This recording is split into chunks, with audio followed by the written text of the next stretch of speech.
Distinguished speakers, ladies and gentlemen, on behalf of Dr. Muhammad Alali, CEO of Trends Research and Advisory, I would like to welcome you all to this session. It's a great honor and pleasure for Trends Research and Advisory to take part in the GIJU Peace Forum. Thank you for joining us. My name is Sultan Rabi'i, and I'm a researcher in the Economic Studies section at Trends Research and Advisory. And I'll be the moderator to today's session, titled The Abraham Accords 2 years later, Assessing the Impact and What Lies Ahead. As the title suggests, today's topic will dwell on bringing together different regional and scholarly perspectives on the Abraham Accords 2 years later. The Abraham Accords' main purpose is to promote tolerance and cultural dialogue in the pursuit of peace, security, and prosperity in the Middle East. This diplomatic initiative has often been formulated and viewed as key to maintaining and strengthening peace and stability in the region, while furthering collaboration in areas of mutual interests. With efforts to encourage coexistence between the people involved, the pursuit of cooperative relations between Arab nations and Israel has also witnessed numerous initiatives and developments in spheres like business, technology, defense, and environmental affairs. With that, I'd like to introduce our esteemed speakers for today's session in the order of their presentations. My colleague, Aliazi Al-Hosseini, Deputy Chief of the Media Sector at Trends Research and Advisory, Dr. Tobias Bork, Research Fellow for Middle East Security Studies with the Royal United Services Institute for Defense and Security Studies, Dr. Brandon Friedman, Director of Research at the Moshe Dayan Center for Middle Eastern and African Studies at Tel Aviv University, Professor Yossi Mickelberg, Associate Fellow with the Middle East and North Africa Program at Chatham House, Mr. Jonathan Panakoff, Director of Schoolcroft Middle East Security Initiative at the Atlantic Council. Before I leave the panel to our speakers, I would like to inform everyone that Mr. Panakoff wanted to join the session. However, due to travel commitment, he sent us a pre-recorded presentation, which will be presented and integrated to this session. And at the end, we will have some room for questions and open discussion with the speakers. Speakers, the panel is yours. Yazi. Assalamu alaikum. Anyo asayo. Shalom aleichem. Kavod gadol liot kanetchem hayom. Peace be with you all. It is both an honor and a privilege to take part in today's discussion and to offer perspective on the Abraham Accords as a model of the new diplomacy in the Middle East. But before anything, I would like to thank Trends Research and Advisory and the GIJU Peace Forum for giving me this opportunity. Distinguished speakers, audience, and friends. It has been 2 years since the signing of the Abraham Accords, during which I have visited Israel more than once, and have likewise had the opportunity to observe the positive impact of the openness to Israel and its people on my own society and the societies of neighboring Gulf states. The common denominator between the both nations is that we both hold the Middle Eastern identity. But the central question remains is how can we use that similarity to better build the idea of peace to those that disregard the transformation shaping the world around us and prefer to repeat the same tired slogans as though they were inescapable fates. In the region, riven by war and conflict, never before has the type of cultural diplomacy being introduced and reinforced by the Abraham Accords been more important. Through culture, we can help bridge gaps, reduce mistrust, and build a new Middle East with a brand new identity and spirit. Cultural diplomacy reveals the search for common values and principles that bring together people from different cultures and even religions. On that theme, it is my great pleasure today to describe the fruits that we are beginning to see and witness of the success of culture and society exchanges, and also briefly address emerging trends we hope to see grow over time into a prosperous and stable friendship. First, as many have noted, the normalization of diplomatic relations with the 4 Arab states in 1 year itself sends a clear and positive message that as nations and cultures, we value peace instead of conflict, and together we wish to sow the seeds of mutual tolerance and trust. Second, going beyond symbolism to set out a practical scope of the people-to-people engagement and the treaty notes itself. The parties undertake to foster mutual understanding, respect, coexistence, and a culture of peace between their societies in the spirit of the common ancestor Abraham, and the new era of peace and friendly relations ushered by this treaty, including the cultivating the people-to-people programs, interfaith dialogues, and cultural, academic, youth, and scientific and other exchanges between their people. Indeed, the agreement itself holds substantial promises precisely because both parties recognize the need to reach out on a societal level, not just a governmental one. Third, the scope of the normalization of ties between the UAE and Israel is largely youth-focused, which therefore means it is future-focused. The language of the text includes references to cultural and student exchange programs, art diplomacy, sports diplomacy, and most importantly, the likelihood of emerging a new Middle East identity. In fact, one of the most significant achievements of the Abraham Accords is the opportunity for academic collaborations between universities, research centers in the UAE, the neighboring countries, and Israel. I believe such collaborations can enhance the people-to-people connections we are all looking for and provide the solid foundations necessary for present and the future economic and governmental cooperation. However, it doesn't receive the proper attention in the media as we think it does. Right now, there are many areas of academic and research cooperations between the two countries, which includes student exchange, joint research projects, exchange of academic best practices, mutually beneficial events, which include water management, food security, and environmental issues. Scholars and experts from the two countries collaborate in areas ranging from economy, business, education, psychology, medical research to artificial intelligence, geopolitics, international relations, and security studies. Collaborations did not start from scratch. The UAE and Israel researchers have co-authored 248 papers between 2017 and 2019, according to the Scopus database. Scholars from the New York University in Abu Dhabi, NYUAD, have previously partnered with researchers in Israel and other countries before the announcement of the Abraham Accords. I also want to touch on the fact that in October 2020, Trends Research and Advisory in Abu Dhabi and the Mushi Dayan Center for Middle Eastern and African Studies at Tel Aviv University signed an MOU, Memorandum of Understanding, which includes carrying out of cooperative projects in geopolitics, economy, and intercultural relations. It also organized the first joint conference with an Emirati-based think tank that focused on the Abraham Accords. Future collaborations are also likely to focus on artificial intelligence, science, as well as agriculture, desert studies, water security, cybersecurity, and energy. Fourth, the scope of collaboration stretches even to include fields such as tourism, the arts, of sports. For example, Israel took for the first time in Ras Al Khaimah Fine Arts Festival in March 2020. Art diplomacy is a tool that has been used by the Emirates and Israel to help change the values of the Middle East to be more tolerant and accepting the other.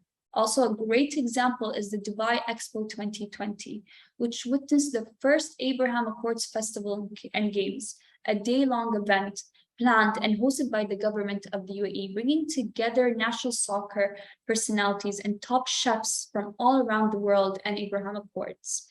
The event sought to deepen cultural cooperation, as well as the people-to-people ties that was connected by the Abraham Accord countries. Finally, I would like to also highlight the role of education in breaking down the long-held biases and the misinformed taboos across societies by all age groups. Education is a bridge to a better future and a milestone towards success and progress.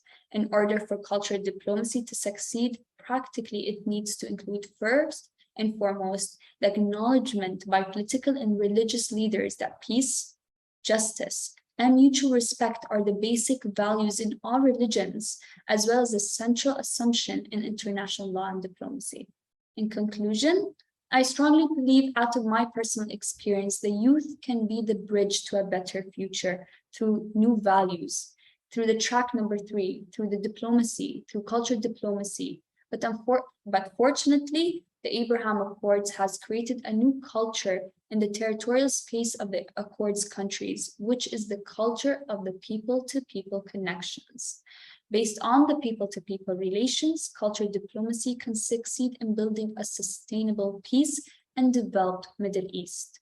Peace cannot emanate only from documents signed by the leaders alone, but from mutual goods, faiths, and credibility among the people from whom the agreements are signed.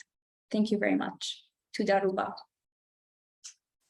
Thank you. Thank you so much, Aliazia, for your contribution on the topic. And now we leave the floor for Dr. Tobias Bork. Thank you very much. And thank you very much for having me. It's a great pleasure to join this very timely discussion and to join it in the company of such distinguished fellow speakers. I've been asked to talk a little bit about my assessment of the impact of the Abraham Accords on the security and foreign policies of various states in the Middle East region. I think firstly, it's sort of important to highlight that I think the Middle East regional order is going through a profound transformation. And I think the Abraham Accords are both a result and a driver of this transformation.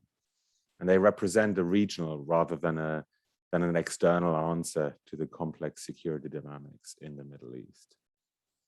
I think there are a number of big questions that are sort of around when we think about the regional order in the Middle East over the last 10 years, but also most importantly, looking ahead to the next 10, 20 years. The biggest of all of them tends to be what the role of the United States is in the region, right? The United States has, since the UK left the region in the early 70s, the United States really has been the upholder of regional order. Doesn't mean that it was always peaceful, that the United States always resolved all problems, by no means, but it was always there as the sort of, without question, most powerful, most engaged external actor. And that is clearly changing and has clearly been changing over the last 10 years. And so whether it's about the United States right-sizing its position in the region, whether it's about withdrawing from the region, whether it's finding a new way to engage, all of those are, at the moment, I think, still open questions and will remain so for the next few years to come.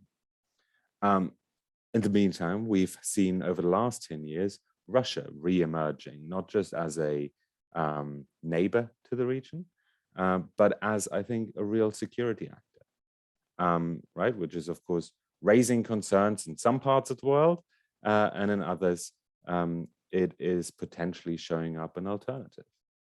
Then we have China, the big economic actor already, and clearly the big economic partner for the future, and particularly for the Gulf states. But a big question over to what extent China will engage in the region as a security actor.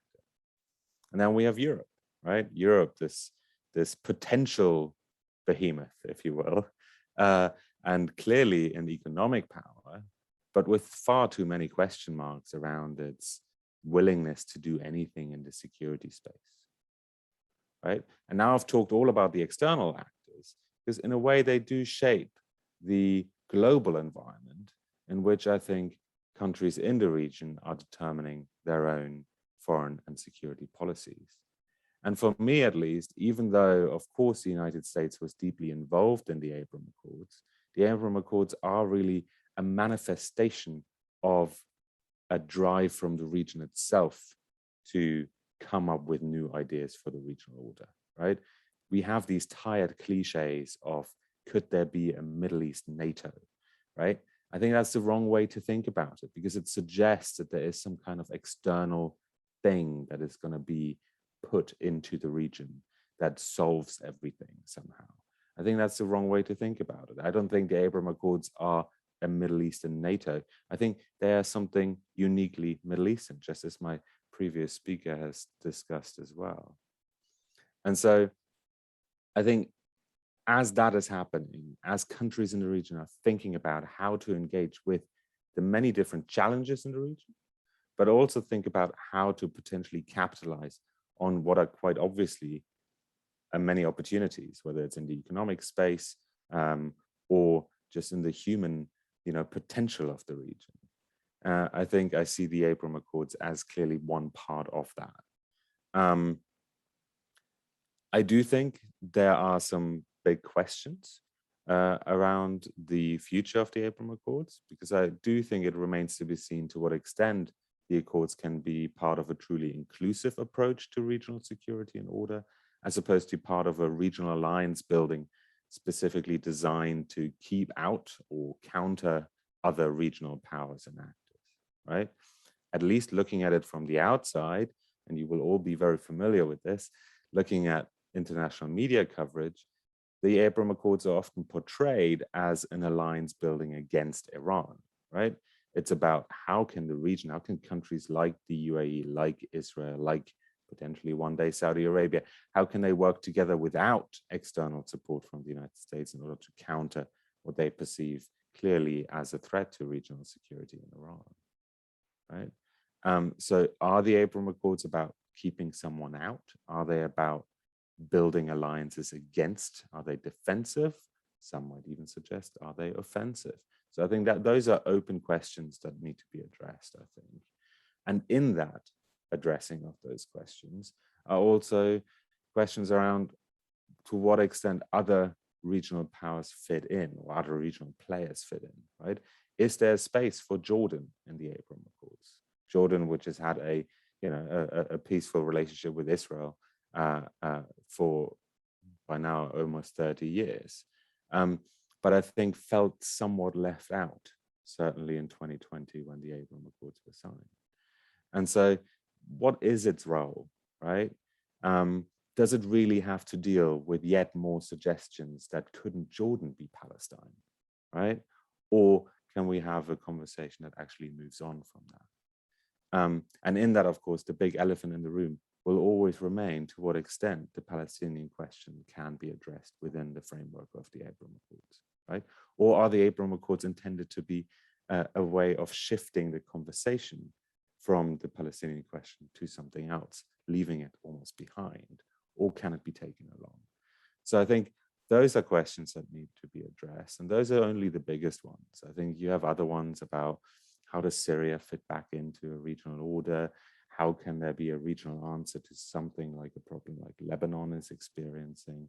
To what extent is, our conflicts and problems in North Africa to be addressed through a framework like the Abraham Accords? I think all these are huge and hefty questions. But I think as countries are thinking about their foreign and security policy going forward, as they think about how the Abraham Accords fit into it and how they might shape the Abraham Accords going forward as well, since they're not a finished product at this point, I think that will clearly be one of the absolutely defining dynamics of the regional order in the Middle East over the next 10, 20, 30 years. Thank you very much. Thank you, Dr. Tobias, for giving us an insight on the security side of the Accords. And now we'll go to Dr. Brandon Friedman. Dr. Brandon. Thank you. First of all, let me begin by thanking Trends Research and Advisory and the Jeju Peace Forum for having me join this event. It's both an honor and a privilege to speak to your audiences. My thanks as well to Al-Yazia, who I had the privilege to know while she was in Israel last year. And it's really, truly a historic moment, not just for Israel, but for Tel Aviv University and the Moshe Dayan Center. And it's an honor and a privilege to be able to be here with you today. Let me begin by, like any good academic, by qualifying what I'm about to tell you before I tell you it.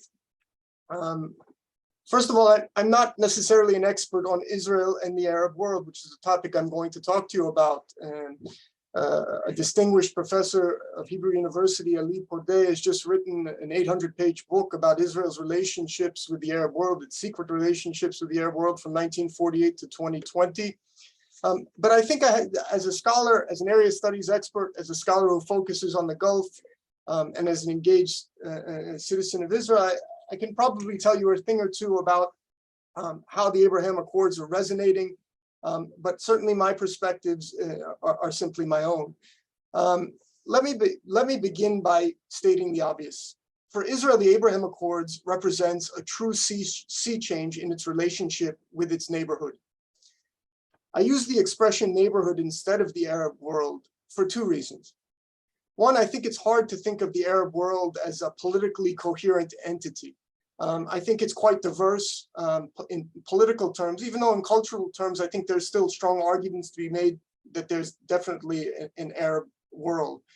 And secondly, we in Israel in the past have sometimes used a very dubious expression as Israel is a villa in the jungle to refer to our neighborhood. And I would hope that with our new relationships in the Gulf, we come to retire that expression as a thing of the past and recognize that our neighborhood is far more complex than perhaps we've depicted it in past decades. Now, the reason I say the Abraham Accords is a sea change for Israel is that it offers a kind of positive engagement, which Aliazia talked about at length in her comments, a kind of positive engagement with its neighbors that we have failed as yet to achieve with Egypt and Jordan, whom we both have made peace with. This kind of positive engagement that the Abraham Accords offers can be seen in 5 key areas. And in many respects, I'm going to be echoing some of the things Aliazia already said, but I'm going to frame them somewhat differently for reasons I think that will become evident. First is, and Tobias, I think you referred to this, obviously the positive engagement strategically that the Abraham Accords offers is one that's been talked about at length in the international media, meaning the strategic convergence between Israel and the Emirates and Bahrain and others in the region regarding what's referred to in some quarters as the Iranian threat, but I would say not just the Iranian threat. When Israel and the Emiratis get together with Bahrainis, we often also talk about other threats, like things like radical Islam, but not just, and I'll talk about the other threats as well, which are often underappreciated. Secondly, the kind of positive engagement the Abraham Accords offers in areas like trade and investment, in which there are huge numbers that we in Israel could not have dreamed of just a few years ago. The third area is technology and infrastructure, and I'll talk a bit about that as well. Now, oftentimes you'll see trade, investment, technology, and infrastructure grouped together, and you could say as part of the positive economic engagement of the Abraham Accords, but I think it makes sense to separate them out, and I'll also try to explain why. The fourth area of I would say of positive engagement with the Abraham Accords relates to the questions of energy transition, what's talked about a lot in the Emirates as net zero, and obviously the climate crisis that we're collectively facing, not just in the region, but globally. And finally, last but not least, is the people-to-people aspect, which Aliazia emphasized, which is perhaps the most important opportunity for positive engagement between Israel and its neighborhood. There are those who would argue that there is a clear-cut distinction between Israel's state-to-state relationship with the Emirates or Bahrain or Morocco and its relationship with those societies in the neighborhood. And there is some doubt, there's no doubt there's some measure of truth to that distinction, but they tend to oversimplify a very complex reality and ignore the powerful role that the state plays in shaping people's perceptions about Israel and its century-old conflict, or more than century-old conflict, with the Palestinians. I think that those arguments that say that there's a clear-cut division between how states and Israel relate and how societies in Israel and how those societies relate to Israel often underestimate two powerful forces for change in the region. One, Aliazia alluded to, which is the youth and the demographics we see in the region. The region's youth has a very different living memory of the Israeli-Palestinian conflict than the past generations that we've often focused on. And as a historian, I'm very much aware that the role of one's living memory plays an important role in regional dynamics. And secondly, and equally importantly, I think that the opportunities for true interpersonal interaction and communication between Israelis and members of our neighborhood gives us an opportunity to know one another on an individual basis, the way I had an opportunity to meet and get to know Aliazia last year, but it also gives us an opportunity to humanize the other. And I think that that's something that we've lacked both in Israel, but also in the region over several decades. A great deal has been said about Israel and its neighbors' dispute with Iran and Iran's nuclear program, and I imagine a great deal more will be said in the coming weeks if indeed a new nuclear deal emerges.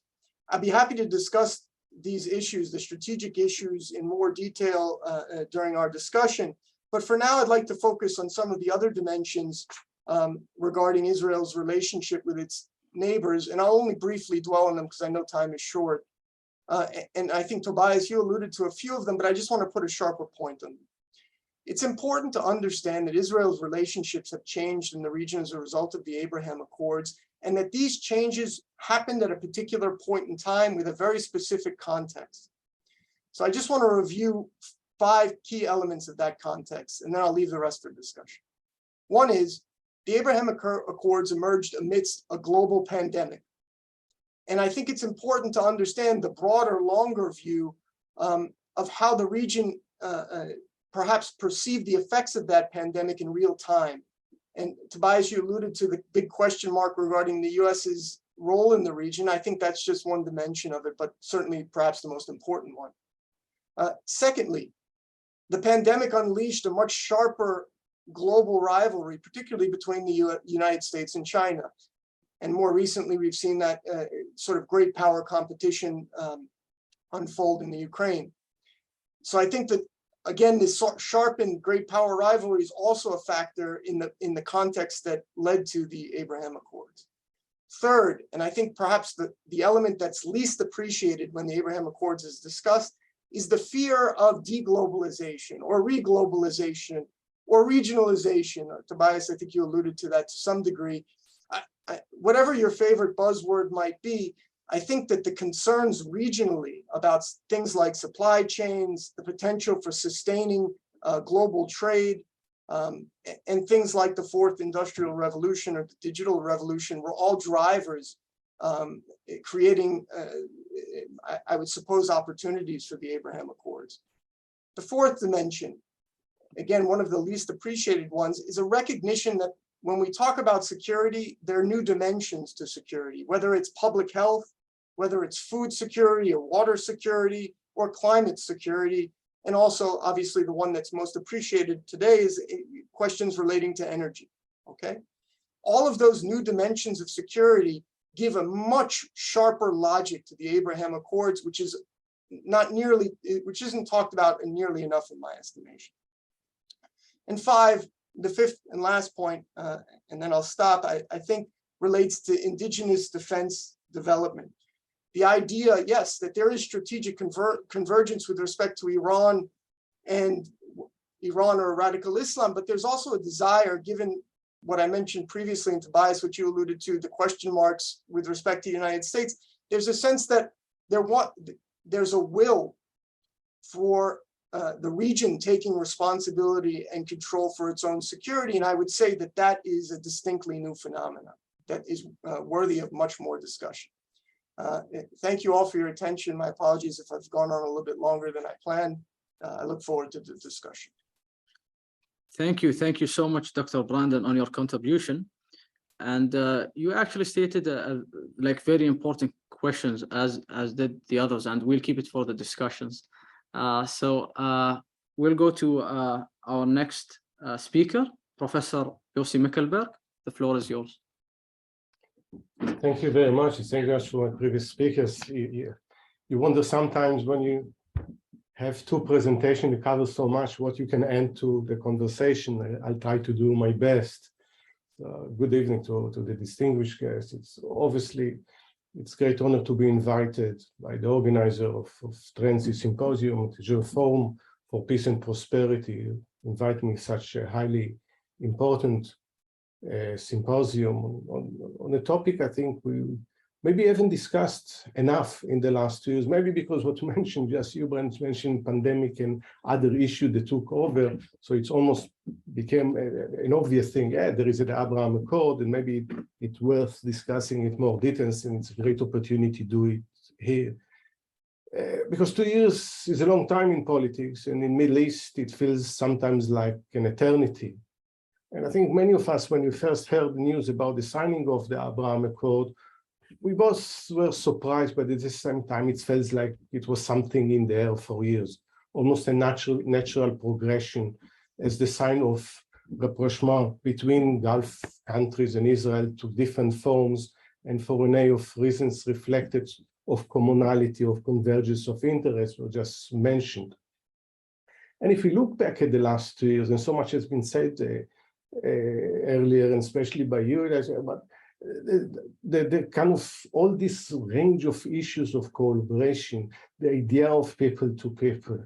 And if you look at the staggering figures of trade, that's only, you know, in 2021, $1.2 billion between those who signed the Abraham Accords of trade. And already in the first 7 months of this year, trade between Israel and the United Arab Emirates has reached 1.4 billion. This is an addition of the scientific and cultural and education cooperation. This represents normalization in every sense of the word, something that in principle, it should be something that is should get the EU support wholeheartedly. You would expect that this is part of the EU DNA to look at such normalization, but it's not the case. And the focus of my presentation here is why the EU, especially when it comes to the Abraham Accords, is missing in action. And at the end of the day, the formalization of the Abraham Accord has opened the door for a major reconfiguration of the political and security makeup of the Middle East by broadening the scope of all these countries in the region to cooperate. And it isn't completed yet. It's actually something that's waiting for other countries to join in due course. Now, despite the normalization of relations, one should not be deceived to believe that there is a complete overlap in interest and in approach to all the challenges that these countries meet. And I think both Brandon spoke about Iran, and how it's going to pan out in the next few weeks. That's going to be crucial, and assuming that the accords actually make them all aligned in their interest and the way they're going to approach it will be a bit far-fetched. And as far as I think also Israel and the UAE, it's still, despite differences, also showing determination and commitment to develop their relation, and by that enhance their roles and position in the region and global sphere. But then there comes the question, and that's where the EU, why the cold reception? And to a large extent, this comes to what you, Tobias, mentioned, the elephant in the room. Because at the end of the day, what is there, what is missing here is what can be done about the intractable Israeli-Palestinian conflict and to bring it to a fair and just solution. And this, whether it's in the relations with the Gulf and other countries in the world, this hangs as a cloud over the Abraham Accord and also stops it from seeing its coming to seeing its full potential into fruition. Also, it has already been tested due to at least 2 rounds of hostilities between Israel and Hamas, or Islamic Jihad in Gaza, and it survived with only minor scratches, but such stress points are bound to continue. And the deteriorating condition in the West Bank and Gaza and the issue of Palestinian President Abbas' succession when it happens will pose severe tests to the robustness of the Abraham Accord. And the EU, and I have to say, when I talk about the EU, I'll include the UK as well, because when the Abraham Accords were signed, the UK was still part of it. And where the UK foreign policy going, it's a good question. We'll see. We have a new prime minister. But as such, the EU welcomed the normalization of relation between Israel and the UAE and Bahrain, later Morocco and Sudan. yet it was something of a more subdued greetings. It might be the case that he didn't like being caught by surprise by the main protagonist of this agreement, and especially its close ally, the United States. So one has to acknowledge that when I say close ally, it's the time of President Trump, what Europe and the United States didn't see many things eye to eye. And not unrelated, only 2 months before a watershed election in the US, as it was the case then, Brussels was probably reluctant to easily hand President Trump another valuable card in this election. It preferred not to embark on songs of praise for this achievement. Now, I think we should make a distinction between the formal and official response by the EU to the Abrahamic Accords and its more standoffish approach to it in practice. It decided intentionally to be a bystander, instead of being an active participant in supporting it and advancing it. Formally, in the immediate aftermath of the signing of the accord, Josep Borrell, the High Representative of the European Union for Foreign Affairs and Security Policy, in a rather quite succinct press release, welcomed the normalization of relation between Israel and the countries of the region, and also emphasizing the long-standing partnership of the EU with both the UAE and Israel, and envisage the benefits to all countries involved and for the stabilization of the region. So all this sounds very well and very promising. But actually the longer part in this press release, immediately then in August, 2 years ago, 2020, he hastened to express Europe's commitment in a much longer passage in this press release to comprehensive and lasting peace for the entire region, and the EU readiness to work to this end together with other regional and international partners. The EU made an instant connection between normalization and the need to address the Israeli-Palestinian conflict, fearing that one of the most valuable cards to leverage on Israel's policy towards the Palestinians was played too early. And in principle, the EU has been in tune more with the Arab Peace Initiative, which was endorsed in 2002 by the Arab League, and then in the Beirut summits, and then re-endorsed further twice in further summits, which the crux of it was one of offering normalizations of relations between the Arab world and Israel in return of full withdrawal by Israel from occupied territories and a just settlement of the Palestinian refugee problem. In other words, normalization follows settling the Israeli-Palestinian conflict with it all, the outstanding issue between them, and not the other way around. So now we are facing two paradigms, one that normalization first and the other normalization second. What actually came as a major source of relief for Brussels at the time originated in the Abrahamic Accords, what it averted Israel declared intentions to unilaterally annex large swaths of land of the occupied Palestinian West Bank. And efforts to bring a solution to this conflict had suffered from innumerable unilateral action, mainly by Israel, by annexation, even parts of the West Bank, which might have anyway stayed, and probably in any peace agreement will stay part of Israel, doing that unilaterally will probably hand a fatal blow to any future agreement.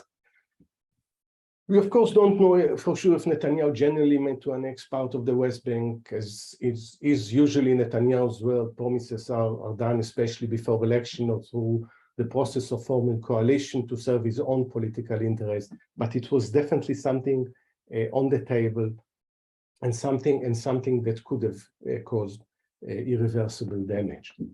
Now, still 2 years later, the EU Special Representative for the Middle East process, in one interview to Arab News in Saudi Arabia, and then in a op-ed in Haaretz in Israel, talks again exactly the same thing that worried the EU 2 years ago. So in principle, there is no rejection of the Abrahamic Accords. They see the value of it, but they don't see how it weaves together with solving the Palestinian issue.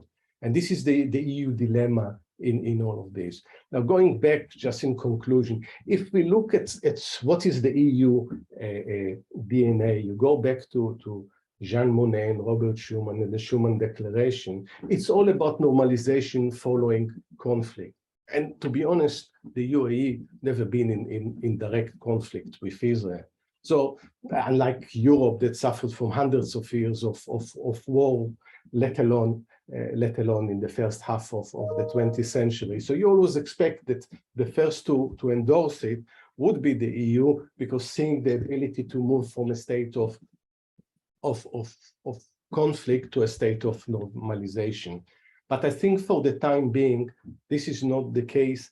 And the EU should also take some of the responsibility for that, especially since a new administration came to power in the United States. So in many ways, if under the Trump administration, there was a point in what the EU, Brussels argued that now it's blocked any possibility of advancing peace process, there was actually the opportunity for the EU to leverage both having a different administration in Washington, using the normalization that's represented by the Abrahamic Accord, and to bring an EU initiative for peace, and then bring all of them together, which is again within what, because the Abrahamic Accords represent the way that the EU sees bringing countries together.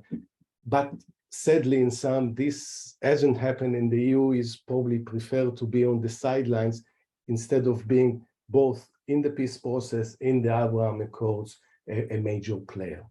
Thank you very much for your attention. Thank you so much, Professor Yossi, for sharing your reflection on the Abraham Accord and actually offering a European perspective on the topic. And now we will actually show the recording of Mr. Jonathan Panikoff.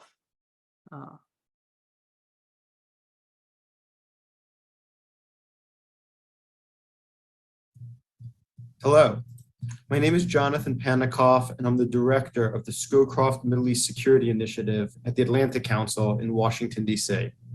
Let me begin by thanking the Jeju Forum for Peace and Prosperity and Trends Research and Advisory for inviting me to be part of the E-symposium. I'm excited to have the opportunity to talk about the Abrahamic Accords, their impact thus far, and future possibilities that may emerge from their implementation as well. I'll begin by discussing progress made since the Accords were originally signed 2 years ago. The most prominent progress was made at the Negev Summit at the end of March of this year. It was a pretty remarkable summit when considering that it was pulled together in 48 hours, something almost unheard of for a multilateral conference. But that summit really kicked off the opportunity to discuss exactly what the Abrahamic Accords would mean in real terms. And so in June, we saw foreign ministers from countries that had signed the accord send representatives to Bahrain, where they ultimately developed 6 working groups: clean energy, education and coexistence, food and water security, health, regional security, and tourism. And since there's also been discussion about the potential for a 7th group focused on trade. What these categories really represent are not just theoretical areas for potential work, but what will become the foundation for the broader relationships between Israel and Arab countries who have thus far signed on to the Abraham Accords. These working groups don't just set the stage for potential collaboration between governments and private businesses. They have the potential to be much more impactful, especially for everyday citizens. On food and water for security, for instance, Israel leads the world in recapturing rainwater, the recycling of wastewater for which it treats and is able to use 90% of it, the use of water gen machines that are able to pull humidity right out of the atmosphere, ultimately creating thousands of liters of potable drinking water per machine per day.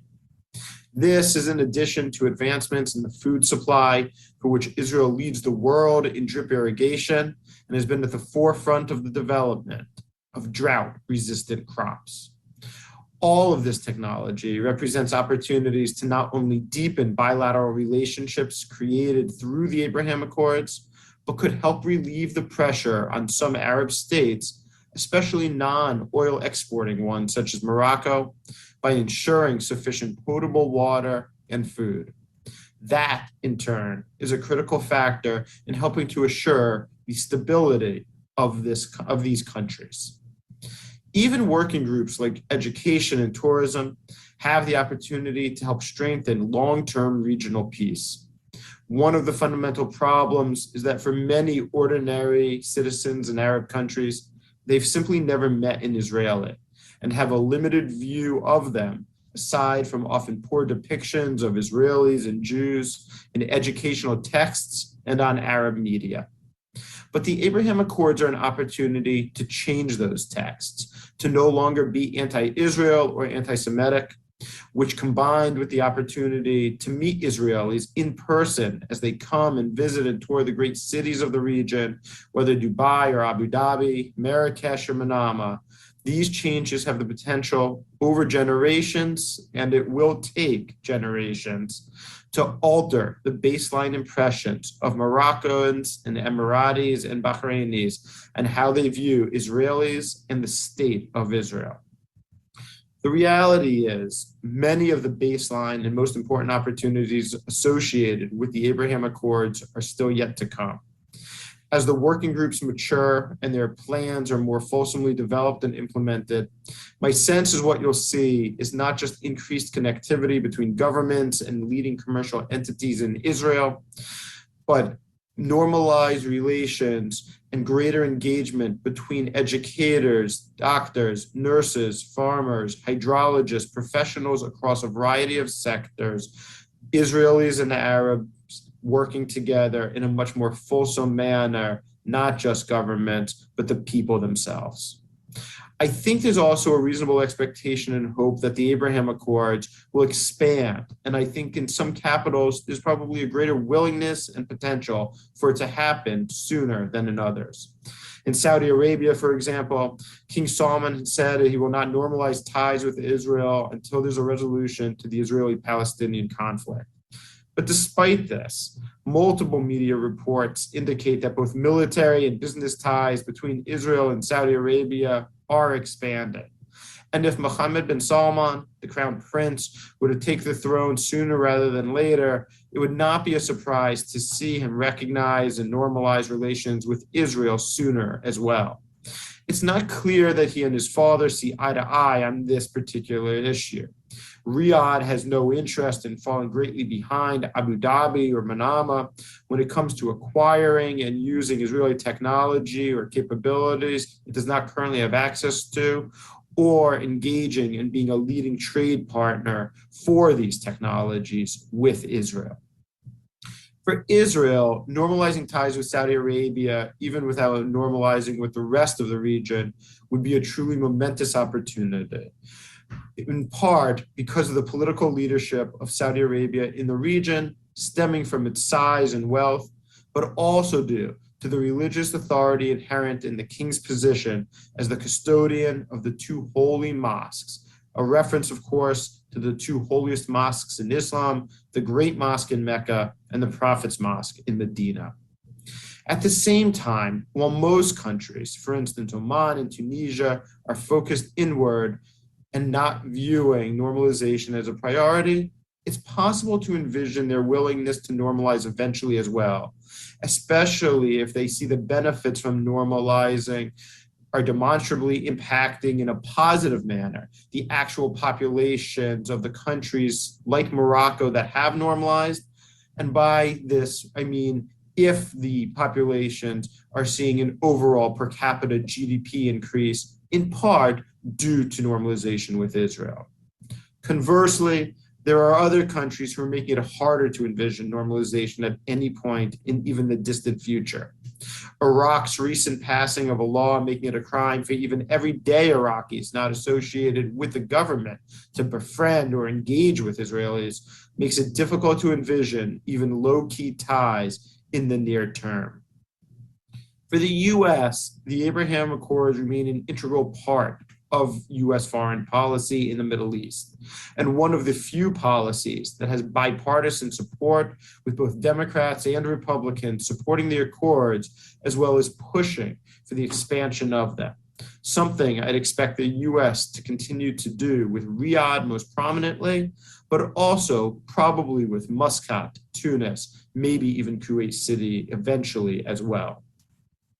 Given U.S. prioritization of the accords, it should come as no surprise that the U.S. remains intimately involved in helping to convene meetings and pushing the working groups to stand up as Washington seeks to ensure the accords live up to their full potential, ushering in not just enhanced relations between Israel and Arab states, but transformational change for citizens of these countries. Sudan, however, is an example that demonstrates the limits of the accords. The nature of the coup d'etat in Sudan last year, for instance, makes it challenging to believe that normalization can continue at the same pace it is elsewhere, especially given U.S. condemnation of Abdel Fattah al-Burhan. While the coup hasn't completely stopped normalization efforts, they're surely more rocky today given U.S. objections to and condemnation of Burhan's continuing role as Sudan's de facto leader. As Sudan demonstrates, countries themselves have to be politically stable internally and externally for the Abrahamic Accords to be successful. Internally, they have to be able to deal with public opposition, given that in most Arab countries, the population still have a negative view of Israel. Externally, countries need stable leadership with individuals who are viewed as credible by Israel and at times by the US as well. US interest in the accords will remain high, however, in part due to US equities in the region, for instance, on regional security. The potential for the accords to prompt greater integrated defense systems, coordination, training, and information sharing could help to create a better security network and defense bulwark against emerging and ongoing threats in the Middle East, ranging from Iran to militants and terrorist groups operating throughout the region. The U.S. will need to take a leading role in these efforts, given how much of Middle East states' trainings and weapons are supplied by the U.S. But the opportunity for Middle East states to undertake greater integration with each other has the potential to greatly strengthen the region's security architecture in the decade to come. At the end of the day, the Abrahamic Accords won't be a panacea for every conflict, but they do have the potential to have a meaningful impact on the lives of people across the region. Thank you very much for the opportunity to speak with you today, and I hope you enjoy the conference. All right, so that was Mr. Jonathan Banikoff's presentation. And with that, we have concluded today's presentations. And now I'd like to open the floor for open discussion. And I'll start with the following question. And whoever's gonna want to answer, please. So can you elaborate more on how your personal experience enhanced face-to-face connections? Sure, go ahead, please, Diazi. Okay, I think this question is very close to my heart. I can truly say that through the people-to-people interactions that I've experienced with the citizens of Israel, especially even at the Moshe Dayan Center for Middle Eastern and African Studies, and with Brandon, that it's a very bright and peaceful future for both nations. I have interned for the center for a month, during which we had a joint conference, where I worked very tightly with the members of the center in organizing the first joint conference with an Emirati-based think tank. But for my personal experience as an Emirati, it was very exciting to be able to look at the unfiltered lens of who Israelis really are through their welcoming, helpful, tolerant qualities. I also want to extend my sincere thanks to the Moshe Dayan Center and Brandon for making me feel like I was home. I believe that I was one of the lucky ones that had that opportunity to actually sit down and listen. And by listening, I mean not just listen to answer, but to listen and understand the decisions that were made and said, and understand the ideas that were behind them.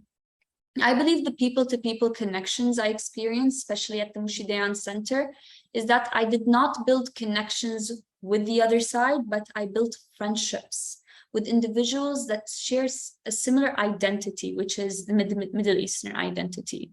I believe the people-to-people connections enhances and develops all the other aspects. It teaches you to speak, hear, and to sit down with individuals despite our religion, culture, and values.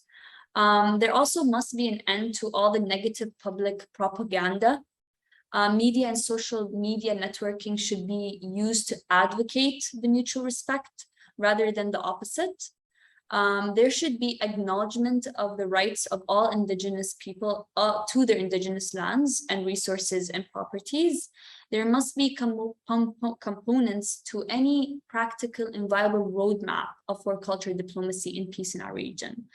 Being a part of a region that's known to be one of the most youthful regions in the world, I believe it is our responsibility to build the bridge to the new Middle East. We must not forget, as the youth, we're not just the future, but we're now and tomorrow. So it's where it starts with us, build people-to-people connections and get the chance to look through the unfiltered lens of who Israelis really are. Thank you so much. I'll just add 2 words. First of all, thank you, Yazik, for all those compliments. You're making me blush. It was a pleasure having you, and I want to just on a more broad perspective add this, that I think that one of the things, Tobias, you had raised it, is whether the Abraham Accords is in some way a means to shift the conversation away from the Israeli-Palestinian conflict. Yossi, you made a couple of very interesting and astute remarks about the Abraham Accords and the dynamics of the Israeli-Palestinian effort.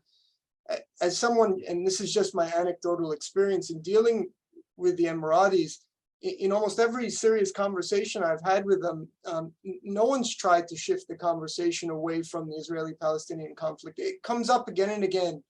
And I think that one of the interesting things, and Yossi, you alluded to this as well, was that the Abraham Accords, to some degree, rescued, depending on where your politics are, rescued the Palestinian-Israeli conflict from the annexation of portions of the Jordan Valley, which would have been a very explosive issue to a certain degree. And I think it's important to understand that context as well, right?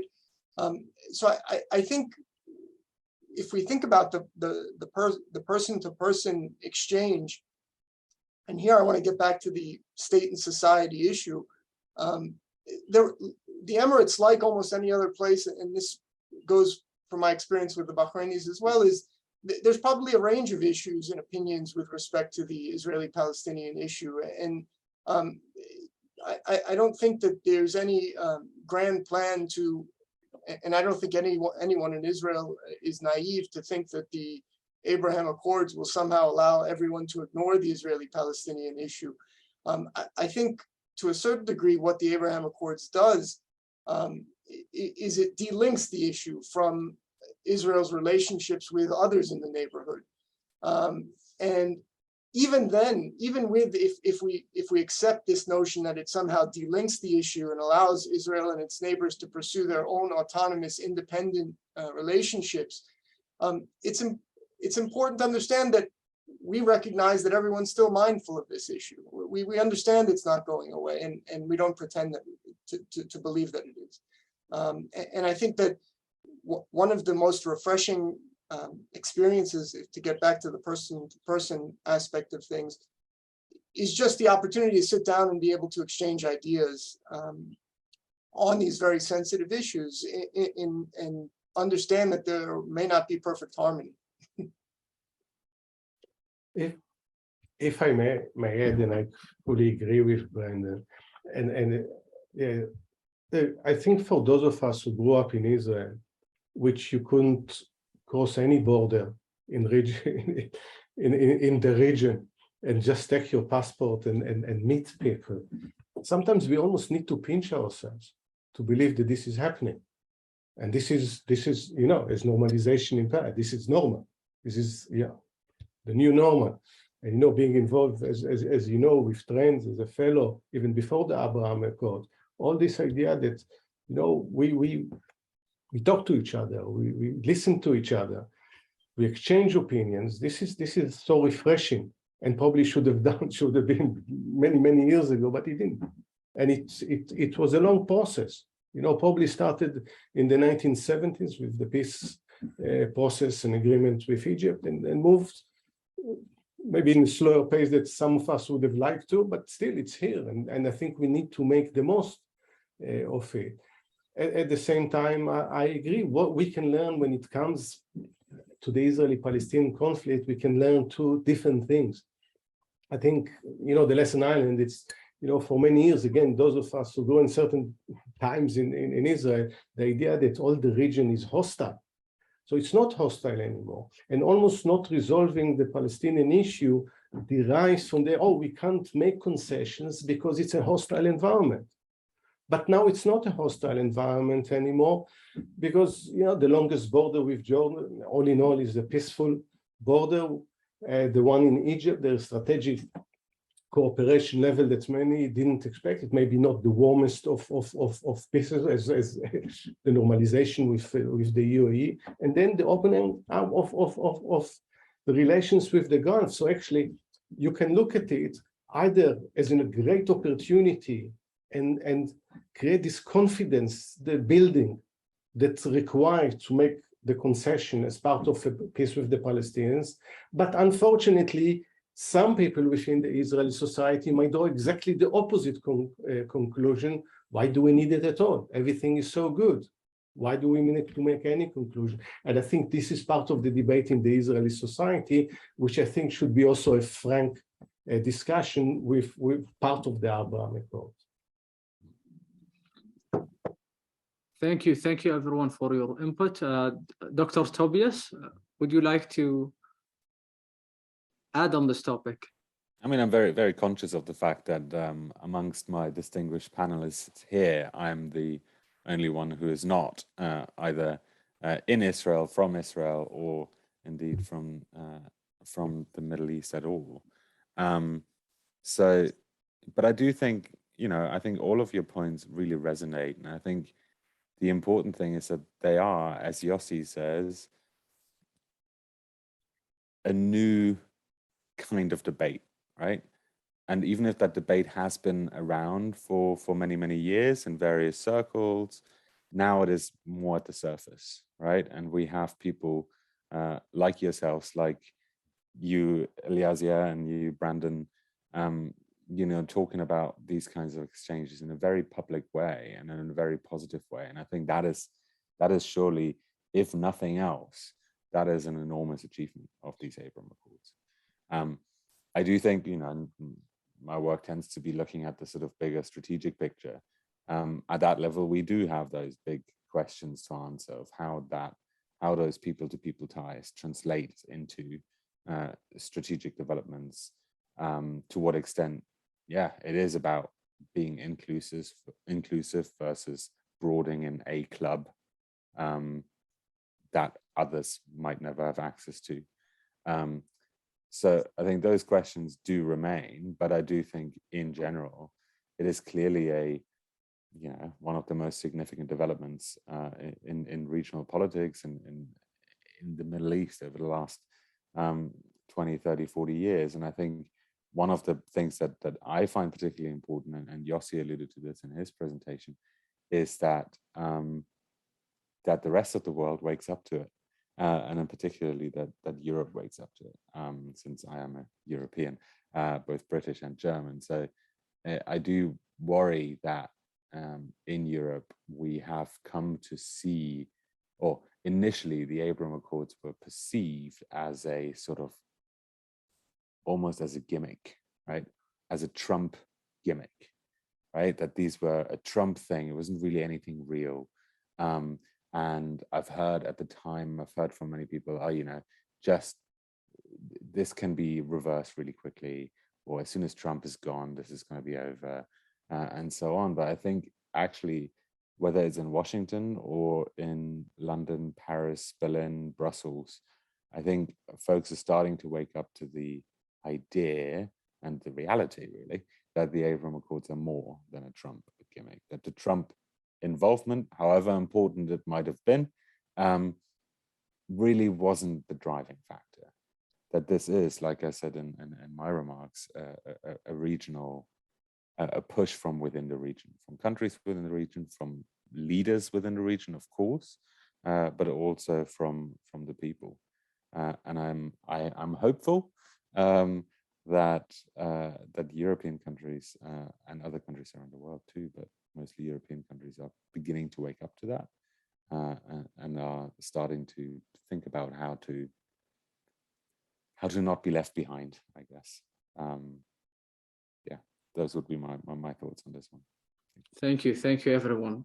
And actually, Dr. Tobias and a few of other speakers actually brought the US's, the US's aspect to their cause. So this is an open question too. So, how do you see the difference between Biden and Trump's administration approach toward the courts? If anyone would like to answer that. I mean, I'm happy to start on that. Yes. I think the Biden administration has gone through precisely this process that I just outlined, right? There were quite a lot of people within the Democratic Party who saw the Abraham Accords as a Trump policy, and therefore, just as Trump, arguably ripped up the JCPOA for few other reasons than that it was signed by President Obama, there were quite a few people, I think, in the Democratic Party who initially thought, day one, we'll get rid of these achievements of the Trump administration. Now, that thankfully didn't happen. But I think also it obviously didn't happen because of, partly perhaps because of a slightly different approach to politics, but also I think because of a growing recognition of, just like I just said, that the Abraham Accords are not a US policy, that they're not a US initiative, that they are from the region itself. So I think there has been, over the last 2 years since the Biden administration came into office, a sort of gradual process of, coming to terms with and recognition that actually the Democratic Party and the Biden administration can't afford to allow something like the Abraham Accords to become seen as a purely Trump initiative. That's why I think, at least in the rhetoric of the Biden administration ahead of its visit to the president's visit to Saudi Arabia, there was a lot of talk about how one of the key objectives of this was in fact not the big elephant in the room at the time, energy and oil, etc., but actually trying to, facilitate closer engagement between Israel and Saudi Arabia. So clearly the Biden administration has woken up to the fact that it wants to make this part of its policy too. Personally, I'm hopeful that, of course, we don't know what happens in 2024, but that something like the Abraham Accords will be allowed to continue to expand, continue to develop, continue to mature without being subject to the extremes of US politics and the extremes of the pendulum swinging back and forth, and people making foreign policy decisions, strategic decisions on the basis of what is really fundamental, dispute over domestic politics. So that's why I see things. At the moment, I do think there has been actually quite a lot of alignment on this. Thank you, Dr. Tobias. Other speakers? I think one of the big changes, I think the way Tobias explained the evolution of the Biden administration's approach to the Abraham Accords is quite accurate, and I don't have much to add to it, but I do want to make 2 points.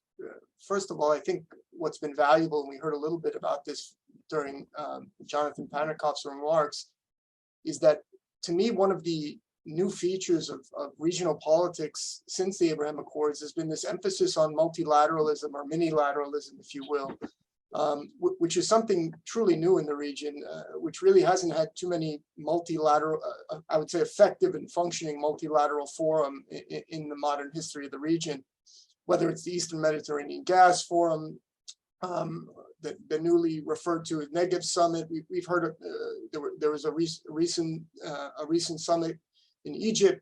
There are these small groupings that are coming together, and the U.S., or at least the Biden administration, seems to be bandwagoning on them and throwing American support, which is not marginal. It's an important thing behind them. And I think if we take Tobias's remarks that we're seeing the region sort of try to take things into its own hands and initiate regional solutions, if you will, the Americans seem willing now, or at least much more willing than perhaps they were in the first 6 months, to support them. And I think that that's an important development. So if I had to put my finger on something different, just comparing Biden from the first 6 months of its administration now to the last 6 months, I would say that's an important change to recognize, and perhaps an important change to the continuing success and sustainability of these multilateral, minilateral fora, which I think are important to the overall success of the Abraham Accords. Just one more small point with respect to Jordan, because it was raised as a big question. I think it is a really important issue. The Abraham Accords has made an effort to incorporate Jordan and reach out to Jordan. I think Israel certainly recognizes Jordan's importance. And if we want to link it to the Biden question, you know, one of Biden's first Middle Eastern conversations was with King Abdullah of Jordan. And I don't think it was one that King Abdullah particularly was happy with. And I think as a result, you know, we've seen this deal, which is potentially also a historic deal, where the UAE is investing in new water and energy technologies, where solar powered energy will be given to Israel in the form of electricity, and Israel will provide desalination and water solutions, something Jordan desperately needs, and it'll be financed by the Emiratis. And this is something where you see the Abraham Accords scope is being widened. Now, does that mean that the Jordanians are fully on board with everything related to the Abraham Accords? No, there are important issues to resolve, and the Palestinian issue for the Jordanians is one of immense importance. However, there are steps being taken in which the Abraham Accords doesn't necessarily, we don't necessarily need to see normalization on the scale that we saw with the Abraham Accords for there to be progress. And I think that this deal with, you know, water, solar investment is a good example of how the Abraham Accords can be leveraged and address some of the big questions, Tobias, I think that you referred to. Again, I think that there are going to be shades of gray when it comes to these new regional groupings and interactions. They won't make everyone happy or to the exact same extent, but they do, I would say they show an important sense of capacity in the region. And we're a region where capacity is lacking in a lot of parts, whether it's, you know, the ongoing wars in Syria, Libya, and Yemen, or general governance and instability. Where there is capacity, it needs to be strengthened, recognized, and reinforced. I'll stop there. Maybe if I can add just one word about it. I don't think there was expectation that Biden will change the approach towards the Abraham Accords. You will expect continuity, the same way that no one expected that, for instance, Biden will reverse the decision to move the American embassy, the US embassy, to Jerusalem. It's great dynamic, and then it accepts it whether they would have initiated in the first place or not. This is the nature of continuity between administration. The question, what happens if there is a crisis, how much the United States will be ready to invest in reinforcing the Abraham Accord. I think there, and as all relations, they are going through tests, and there will be tests to the Abraham Accords. And at this point of you know, there will be pressure on the Abraham Accords and the relations, you know, it can derive from the Palestinian issue, it can derive from issues with to do with Iran and other issues. If at this point, whatever administration is there, is going to be and said, no, this is an American interest to ensure that the Abraham Accord stays there and gets stronger and stronger. The other thing, we live in a world which countries more and more, though the need is actually to work together and globally because of the nature of the challenges, the opposite does happen. So, populism and the need to be elected one way or another. And that's definitely something that happens, the divisiveness, the partisan approach in the United States, it probably deserves a different symposium altogether. Create a sort of that even the things that the parties you would expect them to agree, they agree for the sake of disagreeing, because this is the nature of the discourse in the United States, as in some other places in the world. And I think this will, again, can pose a challenge if the Abrahamic Accord itself facing some difficulties. Thank you so much, everyone, for answering that question. And actually, Professor Yossi, this question is directed to you, since you gave us a European perspective. I just wanted to ask, and of course everyone is free to answer this, what can we expect from the new UK Prime Minister on this topic?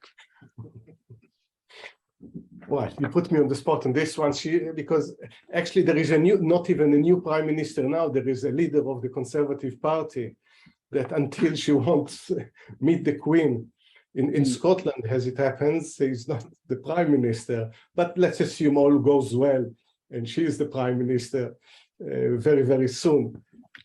It's a good question. Again, let's put like this: democracy is a great thing, but I can't come here and say that's the debate in the Conservative Party cover themselves, the different contenders, they're covered the same with glory. And if we believe half of what they say about each other, we should all worry here about the future. But again, this is the nature of politics sometimes. And now it's down to business and to really address so many issues. And there is no way out of it. The United Kingdom faces a major crisis. There is a crisis of leadership. There is crisis within the Conservative Party, which will be very, very difficult to resolve overnight. It's a divided. We're 2 years before maximum, before the next election. There is cost of living crisis, let alone energy prices. There is obviously the war in Ukraine. So there are so many issues. Liz Truss instinctively is supporting basically everything that Israel thinks and says. And that will be interesting to see what kind of relations would develop. Is she going as a prime minister to be more critical? I don't think so. So I think in many sense, you would expect the UK. Again, I don't want it to distinguish from European policies, because we haven't seen that when it comes to the Middle East, the UK actually develops different policies altogether. I think, again, we're also recovering from Brexit, and this is something that won't happen overnight. It's a matter of years. But at this point, I think the relations with the economic relations with countries outside the European Union will dictate much of the way that the new government is going to handle its business. But you can't really know about a new prime minister that couldn't actually make up her mind whether the president of France is a friend or foe when she was asked recently. So how she's going to deal with the rest of the world, it's a very good question. Thank you so much. Yeah, sure. Please. Can I just add one thought to that? I think, first of all, completely agree with everything Yossi said, but I think there's one wider point that he raises that I do think applies for other European governments, for that matter, for the United States too. And that's one of bandwidth, right? We're in a moment where there's so many issues on the table, where the number one security and strategic question for any European, any Western government is going to be Russia and Ukraine. And then China is a sort of close second, and we saw the opprobrium around, the Taiwan question. So at that time, the Middle East really comes quite low on the list, on the agenda, when it comes to foreign policy, apart from, of course, on the energy question, where the Middle East is sort of bouncing up and down on the list of priorities. So, but still, I think that is, unfortunately, I think that the sort of frame through which we have to understand external countries, certainly Western countries, engagement with the region over the next few years is one of very limited bandwidth. Of course, if there's a crisis, there's going to be a reaction. Of course, there's going to be you know, commercial and trading engagement, particularly for a country like the UK that's looking for a post-Brexit future. But as it comes to the strategic questions, I think on that, seeing anything other than sort of muddling through, I think is somewhat unlikely.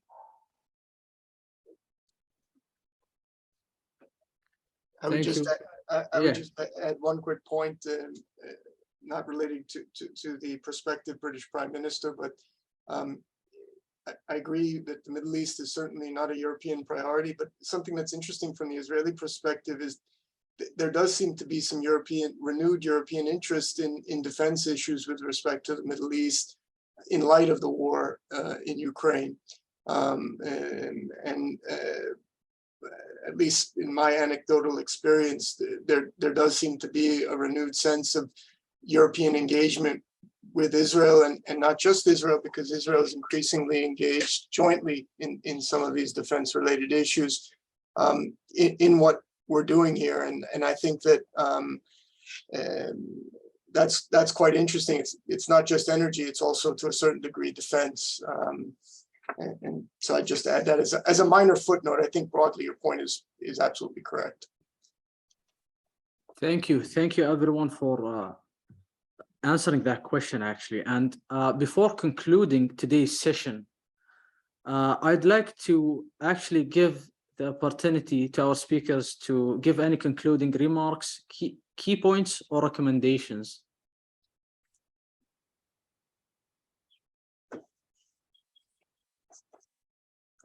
I'm happy to make my concluding remarks, but I feel like I should defer to my co-panelists here. The floor is yours. Okay. So I guess I feel sort of as a scholar and analyst most comfortable talking about what I would say are the strategic and analytical issues. But I think at the end of the day, Aliazia's points are probably the most important, the people-to-people engagement. In terms of the ability to sustain and expand these agreements, certainly we have a tendency to focus on interests and questions relating to geopolitics and strategy, but there are huge demographic changes underway in our region, and ultimately the potential for the Abrahamic Accords to create a new pattern of relationships between peoples, I think is where we need to keep the focus. And so I would just say, particularly to those who may not know our region as well, it really is hard to overstate what Yazia said. Yossi, I think you emphasized this as well, is really the opportunity to engage one another in a meaningful way. And perhaps for our children and grandchildren to do so as well is an incredibly hopeful message, and one that I'm happy to embrace as a cynical pessimist by nature. So thank you again all for the opportunity to be with you today, and I wish you much success and a productive conference. My thanks to everyone. Thank you so much. Thank you, Dr. Brandon Friedman. So anyone else, anyone would like to add remarks to this session? I think I already gave my conclusion, but it wouldn't be wrong for me to say it again. I think in a very fast-changing, complex, post-COVID world, and out of my personal experience, I think that the youth can be the bridge to a better future through new values, through the track 3 diplomacy, through the culture diplomacy that we talked about. Fortunately, the Accords has created a new culture in the tutorial space of the Accords countries, which is the culture of the people-to-people connections. And based on that connection, culture diplomacy can succeed in building a sustainable peace and developed Middle East. Thank you so much, Aliazia. Professor Yossi, you was going to say something? Yeah, I just completely agree with both Evan and Brandon. I think, it's something, Brandon, you said that, when we look as analysts about the strategy, we sometimes so immerse ourselves with what generals and diplomats do, and we forget that actually it's all about people. At the end of the day, it's about the security of individuals and families, and it's about the prosperity of everyone. And in this sense, the Abrahamic Accords exactly represent the opportunity for us to know each other and to build on this.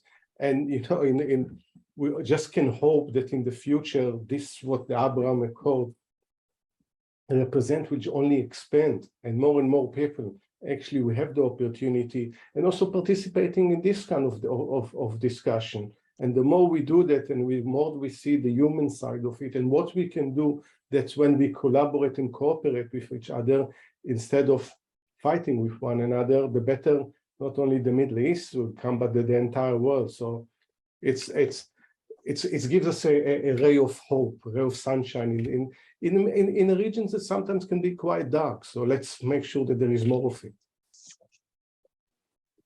Thank you, Professor Yossi. Dr. Tobias? I just want to underscore and support everything my three fellow panelists have said. And I think maybe I can add one other sort of appeal, but that would be an appeal to European governments and, for that matter, the US government too. But just do pay attention, right? Do pay attention to these developments in the region, and not just to the big strategic picture that we tend to sort of see and at least keep an eye on, but also, and importantly, to those societal developments, the people-to-people engagement, the new ideas that emerge from that for joint solutions to common problems, including such big things such as climate change and so on. So I think, yeah, my appeal would be to European governments in particular, since I am a European, but also to others, is to pay attention. And don't be left behind. Perfect. With that, I'd like to thank everyone for sharing their regional and scholarly perspective on the Abrahamic Accords topic. It has been an absolute pleasure to be your moderator in this session. Thank you so much, everyone.